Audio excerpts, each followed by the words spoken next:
Quando a gente fala de importação, muita gente fala, não, mas é mentira, não tem como comprar sem ser taxado, porque a lei diz uma coisa, e aí o outro fala, não, mas eu comprei. Então vamos entender como é que funciona a lei, como é que funciona a prática, para você não ser enganado. Tem pessoas vendendo fórmulas mágicas aí, que podem te complicar na hora de você importar um produto, inclusive você pode ter que pagar uma multa, ou sofrer alguma questão legal. Então se inscreve, ativa o sininho, tamo junto, comenta alguma coisa aí, para eu saber o que você quer ver no canal, e vamos começar. O que diz a lei? Eu vou tentar explicar de forma prática para a gente entender. O que diz a lei aqui? A lei fala o seguinte, existe o imposto de taxação, que é sobre produtos importados, então quando você importa algo, você tem que pagar esse imposto, em qualquer valor. Mas existe uma portaria de $50, até $50 não é taxado. Não existe, tá? Essa portaria diz respeito a produtos que você recebe de presente. Então, quando uma pessoa física de algum país de fora envia para você um presente. Porém, é muito fácil para a Receita Federal entender que uma compra que vem lacrada de um país asiático, chinês, né? Com manual e todas as coisas, ele não é um presente. É um produto que você comprou. Então não existe uma lei que isenta você de ser taxado, né? E muita gente gosta de vender essa ideia.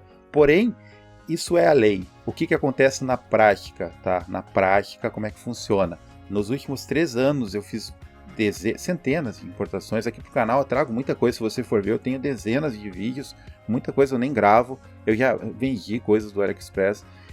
O que diz a lei? É diferente do que diz a prática. Na prática, produtos até $50, $40 não são taxados.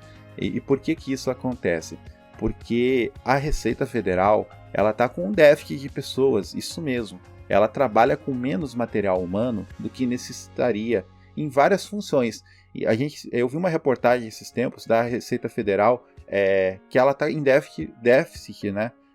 No Porto de Santos, inclusive para funções importantíssimas que combatem o tráfico de drogas internacional. Então tem pessoas em algumas funções que se aposentam e não tem pessoas novas entrando. Então existe esse déficit. E por que a Receita Federal acaba deixando passar mais coisas do que deveria? Porque o imposto de importação ele não é um imposto que é um foco da Receita Federal. Sabe por que não?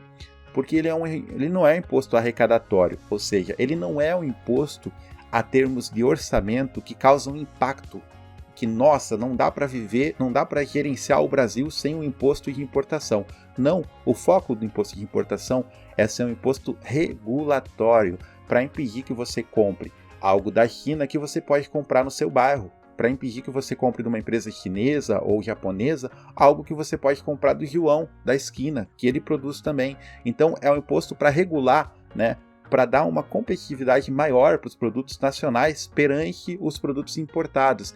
Então esse é o fundamento do imposto de importação. Então a Receita Federal, quando ela tem um déficit de pessoal, ela foca esse pessoal nos impostos arrecadatórios, que são diferentes do imposto regulatório. O imposto arrecadatório ele causa impactos na grana, no dinheiro que entra para o governo, que são impostos de imposto de renda e outros impostos legais aí, né? O famoso fisco.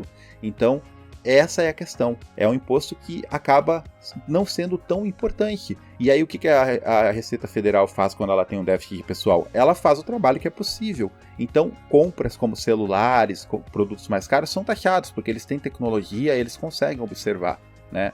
Mas produtos baratos passam. Eu nunca fui taxado em uma compra abaixo de $100. Porém, eu não faço muitas compras abaixo de $100. Eu geralmente faço abaixo de $50. Uma ou outra abaixo de $100. Ali já tem um risco maior. Mas até $50, o risco é basicamente zero, tá? Alguém pode ter sido taxado, pode ter sido esforçado numa inspeção, ou no dia que a Receita Federal teve menos produtos chegando. Pode ter acontecido que alguém ter sido taxado abaixo de $50. Só que quem importa sabe que na prática isso não acontece. Isso não é real. Tá? Isso não é uma realidade, isso é uma exceção e não uma regra. Tá? Então é assim que funciona na prática, é importante a gente saber isso. Tá? E como que as pessoas conseguem não ser taxadas? Tem gente que compra celular e não é taxado, então tem pessoas que pedem para o vendedor, declara um valor menor aí para mim, só que isso é ilegal, né? E aí, qual que é o problema do ilegal? Se não for pego, beleza, passou. Agora, se for pego, tem que pagar a multa. E aí não é taxa, é multa, porque aí se a Receita perceber que você declarou um celular por $30, você é multado, você não é taxado. Você pode ser multado, tá? E aí, se você for multado, você vai ter que provar para a Receita que você não solicitou, né, que o vendedor declarasse o valor abaixo, que foi uma iniciativa dele. Mas isso é difícil, porque geralmente quem consegue não ser taxado burla essa regra de alguma forma, né? Então o que acontece? O que o pessoal faz quando vai comprar para importar de uma forma segura? Se prepara para ser taxado, porém já procura os produtos que têm uma taxa menor. Então eles já compram, vão comprar um iPhone, eles já olham ali, né, os comentários para saber em quanto que as pessoas estão sendo taxadas, porque aí o vendedor já declara num valor que você não precisa pedir, e aí se a Receita taxa, né, a pessoa diz, eu não pedi, olha aqui as mensagens, eu não pedi para ele declarar esse valor, foi ele, eu esperei que ele ia declarar o valor certo. E aí então a pessoa consegue recorrer de uma possível multa, né, que não é tão comum, mas pode acontecer. E eu não estou incentivando você a tentar burlar, eu só estou explicando como é que as pessoas fazem, para você não achar que, não, você está mentindo porque fulano mostrou que não foi taxado. Mas não foi taxado porque declarou um valor abaixo, porque realmente pediu, né, de forma irregular, que o valor do produto fosse declarado. E isso não é honesto, eu só estou mostrando como as coisas funcionam para você não invalidar o que eu digo. Você está dizendo uma coisa, mas o Zezinho conseguiu importar sem pagar, né? Mas aí é a questão dos riscos, né? Você pode importar de uma forma totalmente ilegal, sem pedir nada para o vendedor, né? Sem pedir nada ilegal. E ser taxado num preço justo, e com produtos baratos, até $50 não tem risco de taxa, então é bem tranquilo também. Mas resumo, se eu comprar e desistir da minha compra, eu posso desistir da minha compra após ser taxado? Pode, você pode ir lá no site do meu ID Correios e pedir para a Receita Federal devolver o seu produto ao vendedor.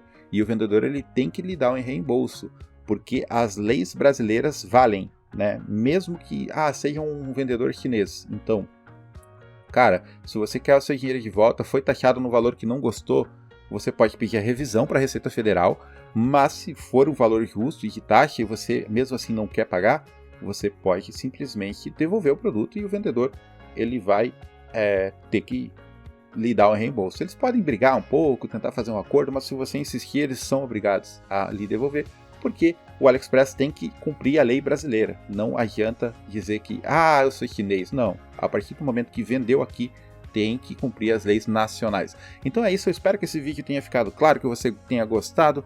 Comenta aí o que você achou. Muito obrigado pelo apoio de sempre. Tamo junto, valeu e fui!